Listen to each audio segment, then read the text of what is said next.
I was standing in the middle of a Sainsbury's supermarket in London last Tuesday with my friend Chloe, who was visiting from Chicago, when she literally grabbed my arm, gasped, and pointed a trembling finger at the baking aisle. I honestly thought someone was having a medical emergency. I spun around, ready to jump into action, but no, Chloe was pointing at a stack of cardboard cartons sitting casually on an unrefrigerated shelf next to the flour. She looked at me, her eyes wide with genuine terror, and whispered, "Olivia, the eggs, they're just sitting out in the warm air. Are we going to die?" I had to physically guide her away from the baking aisle before she started warning the local grandmothers that they were buying poison.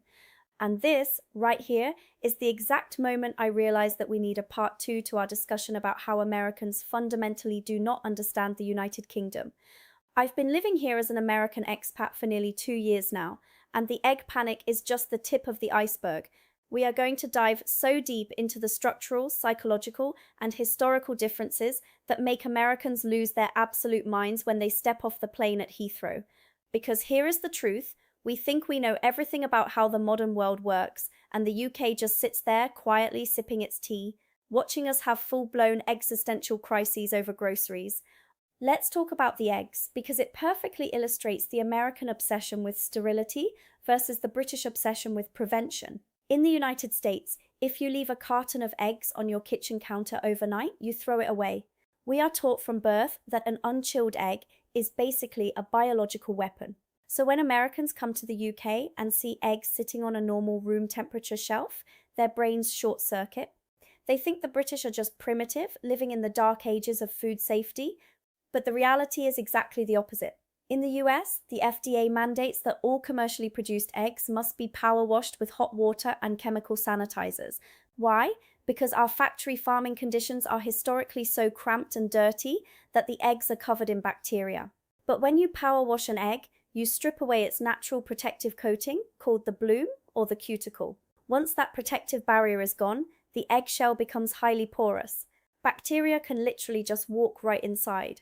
Because we stripped away nature's defense mechanism, we are legally forced to refrigerate the eggs to keep the bacteria dormant. Now, let's look at the UK. It is literally illegal to wash a grade A egg here. Illegal.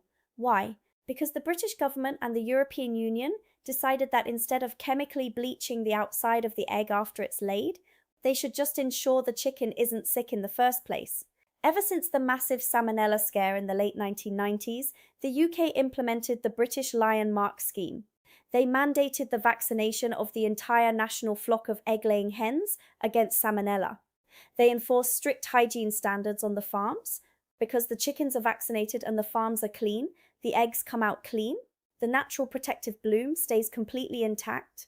The egg is naturally sealed from the inside out, meaning it doesn't need to be refrigerated at all. When you explain this to an American, you can watch their worldview crumble. We are so deeply conditioned to believe that chemical intervention and refrigeration equal advanced safety. The psychological reality is that Americans equate sterility with health, while the British equate natural prevention with health. We think we are the most advanced nation on earth, but we are literally bleaching our food because we refuse to just vaccinate the chickens. And speaking of things that happen in the kitchen that break the American psyche, we need to talk about the washing machine. If you want to see a grown American man cry, put him in a British kitchen and tell him to do a load of laundry. My cousin came over last year, walked into my kitchen, saw the washing machine tucked neatly under the counter next to the oven, and looked at me like I was living in a dystopian nightmare.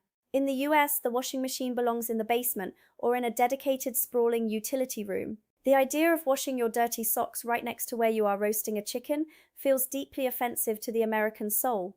But again, Americans think this is just the British being quirky or lacking space. It's not just a space issue, it is a fascinating piece of post-war architectural history and plumbing logistics. You have to remember the age of the housing stock in the UK. A massive percentage of British houses were built in the Victorian era or earlier. These houses were built with solid brick walls, no cavity insulation, and certainly no basements. In the US, we build houses out of wood and drywall with massive concrete basements because of the frost line. But in the UK, the ground is different, the climate is different. When indoor plumbing became a standard requirement rather than a luxury, you couldn't just tear apart a 300-year-old solid brick house to run new pipes everywhere. The easiest, most logical, and cheapest way to retrofit a historic home for modern plumbing was to put all the water-dependent appliances in the same room where the water was already coming in and going out. That room was the kitchen. Furthermore, British washing machines heat their own water to incredibly high temperatures, unlike American machines that pull hot water directly from the household boiler. Putting the machine in the kitchen on an outside wall meant you could easily vent the drainage straight into the external wastewater pipes, which prevents freezing during the damp British winters. When an American says, "Why don't you just build a laundry room?" they are completely ignoring the fact that you cannot simply knock down a load-bearing Victorian brick wall that has been holding up the house since Charles Dickens was alive. We Americans view a house as a flexible box that we can mold to our desires.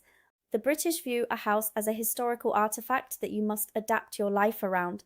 This brings me to the absolute most terrifying thing for an American in a British home, the bathroom. Let's set the scene. You've just flown across the Atlantic. You are jet-lagged. You want to take a shower and blow-dry your hair. You walk into the British bathroom, holding your little travel adapter, and you start looking for the outlet. You look near the sink. Nothing. You look near the floor. Nothing. You look on the walls. Nothing. There are 0 electrical outlets. And the light switch? It's not on the wall. It's a literal piece of string hanging from the ceiling. I have watched Americans have full panic attacks in British bathrooms. "Olivia," they say, "why do I have to pull a string to turn on the light like I'm starting a lawnmower? And where do I plug in my toothbrush?" I cannot stress this enough. The UK electrical grid is not playing around. In the US, we run on a flimsy, gentle 120-volt system. If you stick a fork in an American outlet, you'll get a nasty shock, maybe some burnt fingers.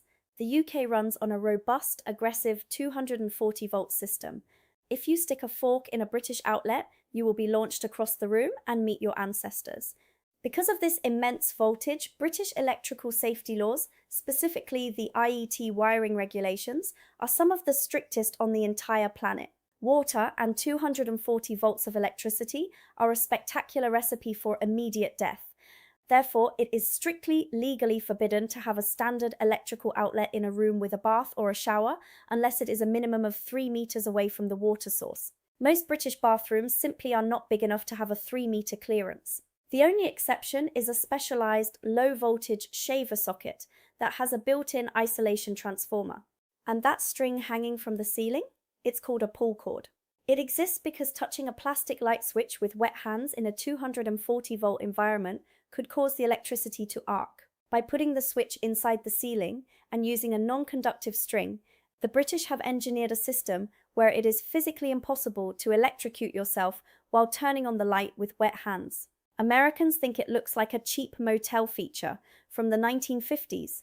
The truth is, it's a brilliant, highly regulated safety mechanism designed to keep you from frying yourself into a crisp. We think our American bathrooms are modern because we can plug in a hairdryer while sitting in the bathtub. The British look at us and think we are literally suicidal. Now, let's leave the house and go outside, because this is where the American concept of geography and scale completely shatters. I call this the distance delusion. I have a friend from Texas who texted me his itinerary for his UK trip. It read, Monday morning, arrive in London, see Big Ben.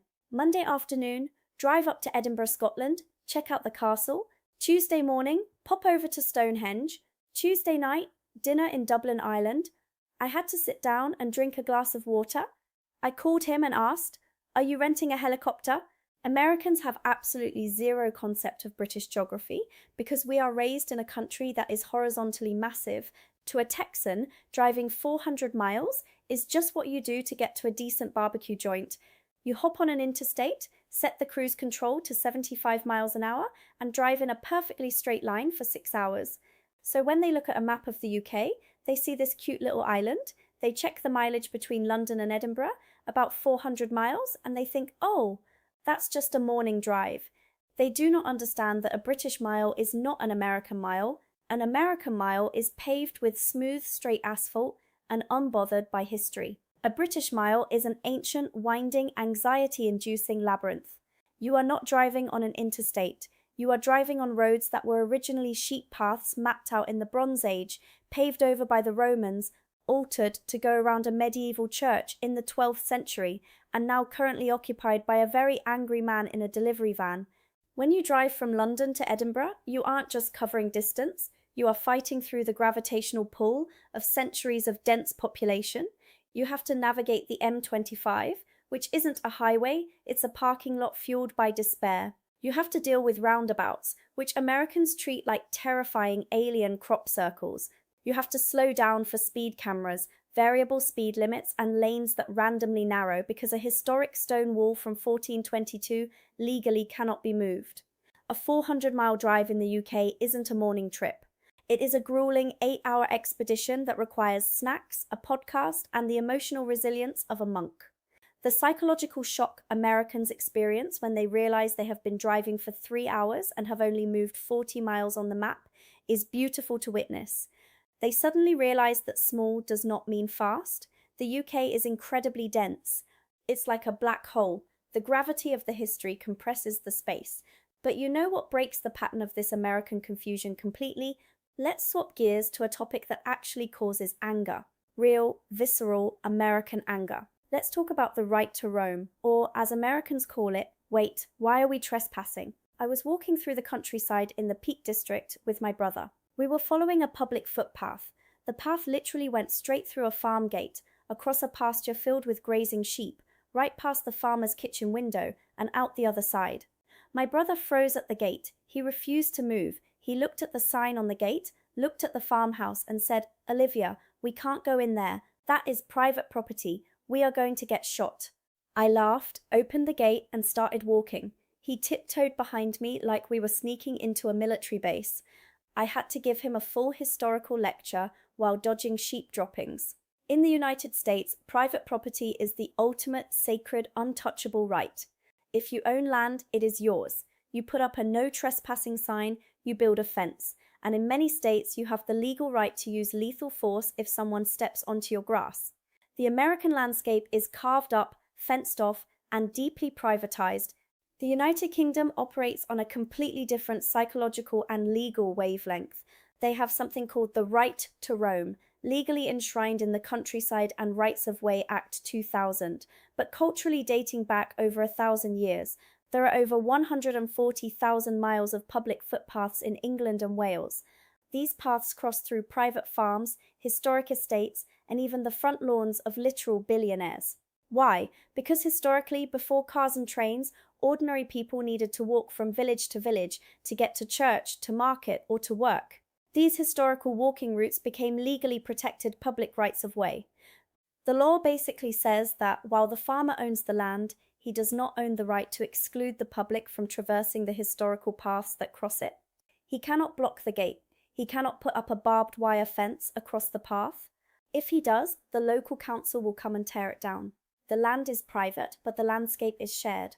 For an American, this concept is completely alien. We are so conditioned to view land as exclusive territory. The idea that you can just put on your hiking boots and walk across the Duke of Westminster's sprawling country estate without being arrested feels illegal to us. It feels like stealing. But to the British, access to nature and the historic roots of their ancestors is a fundamental human right. It is a beautiful, deeply egalitarian system in a country that is otherwise known for its rigid class structures. When my brother finally realized the farmer wasn't going to come out with a shotgun, but instead actually waved at us from his tractor, I watched the American paranoia drain out of his body.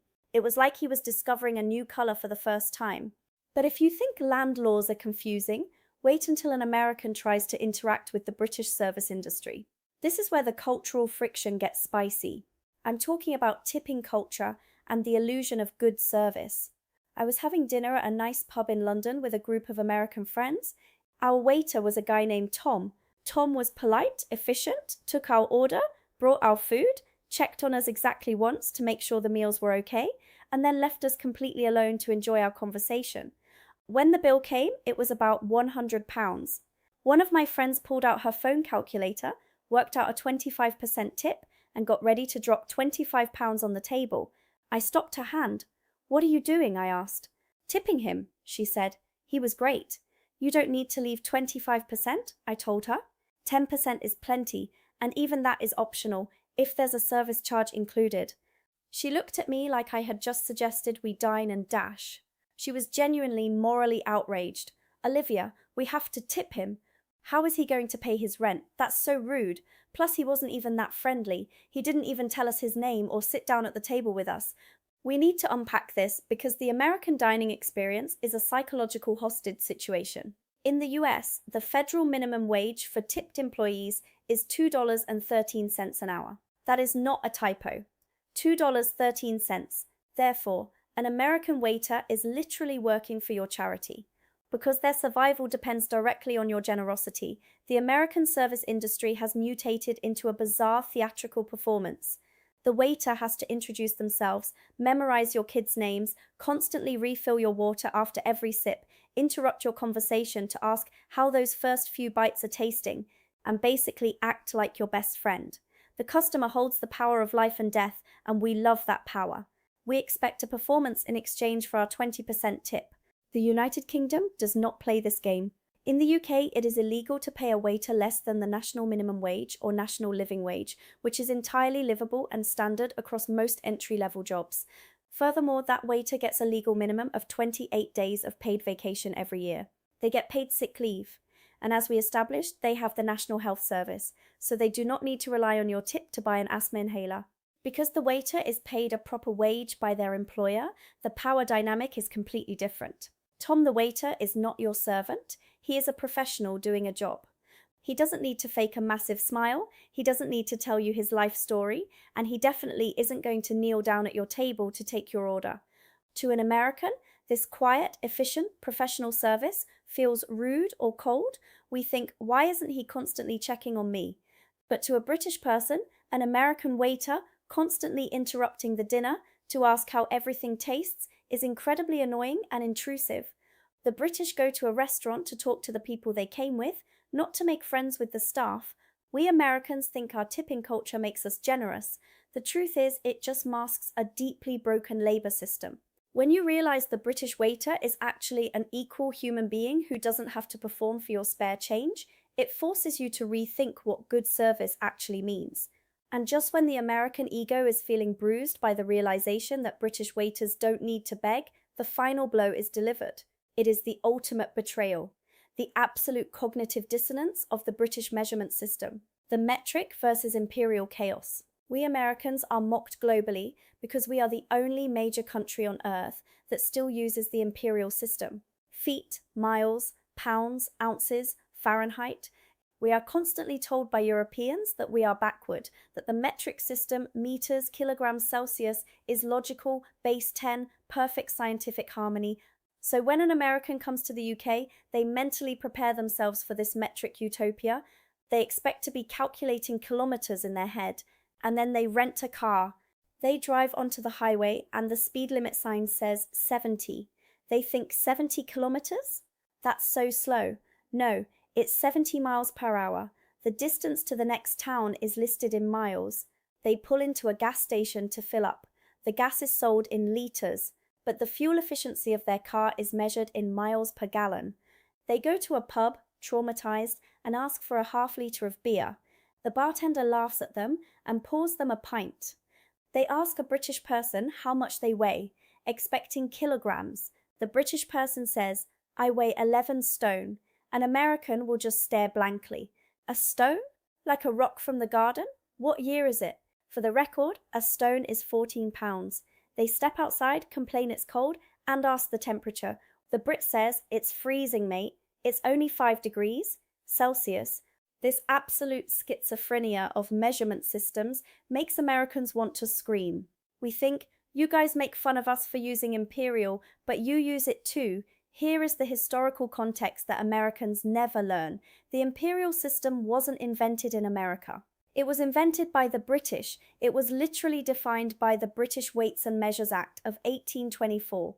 We just inherited it from the Empire. In 1965, the British government decided they needed to modernize and switch to the metric system to align with Europe and the global market. They set up the Metrication Board. They started teaching metric in schools. They mandated that groceries and goods be sold in metric weights. But the British public, being incredibly stubborn and deeply attached to their traditions, basically said, no thank you. They refused to give up their miles on the road, and they absolutely refused to stop drinking beer in pints. So the government compromised. The result is a country that is legally metric but culturally imperial. You buy milk in litres but beer in pints. You measure long distances in miles but short measurements in centimetres. You measure the temperature of the weather in Celsius, but if someone has a fever, older generations might still use Fahrenheit. It is a glorious, chaotic, completely illogical mess. But the psychological impact on the American tourist is profound. We realize that we don't hold the copyright on being stubborn about measurements. The British invented the stubbornness, exported it to us, and then half abandoned it just to confuse everyone. And this leads to the ultimate conclusion, the overarching theme of what I've learned watching Americans interact with the UK over the past 2 years. Whether it's having a meltdown over an unwashed egg, trying to figure out why there are no outlets in the bathroom, attempting to drive 400 miles in an afternoon, being shocked that you can walk across a billionaire's farm, getting offended that a waiter didn't introduce himself, or trying to calculate how many litres are in a gallon of miles. Every single one of these mind-blown moments stems from the exact same American trait. We assume that our way of doing things is the default setting for modern humanity. We assume that because we are the loudest, richest, most culturally dominant force in the 21st century, that our systems, our FDA regulations, our electrical grids, our minimum wages, our property laws are the endpoint of human evolution. When we come to the UK, we aren't just visiting a different country, we are visiting an older, deeper, fundamentally different operating system, a system where houses are older than our entire constitution, a system where the land is shared because it has to be, a system where food safety means a healthy animal, not a chemically washed product. It strips away the American illusion of absolute superiority, and honestly, it's healthy for us. It's good to step outside the American bubble and realize that you don't need a basement laundry room to have clean clothes. You don't need to tip 25% for someone to do their job, and you definitely don't need a gun to go for a walk in the countryside. So if you are an American planning a trip to the UK, leave your assumptions at TSA. Do not ask why the eggs are warm. Do not pull the bathroom string unless you want the light on. Do not expect the waiter to be your best friend. Just order a pint, not a litre of beer. Sit in a pub that was serving alcohol when George Washington's grandfather was in diapers, and enjoy the fact that the world is so much bigger, older, and weirder than we were ever taught in school. And for the love of everything, don't try to drive to Scotland for lunch. You won't make it past the M25.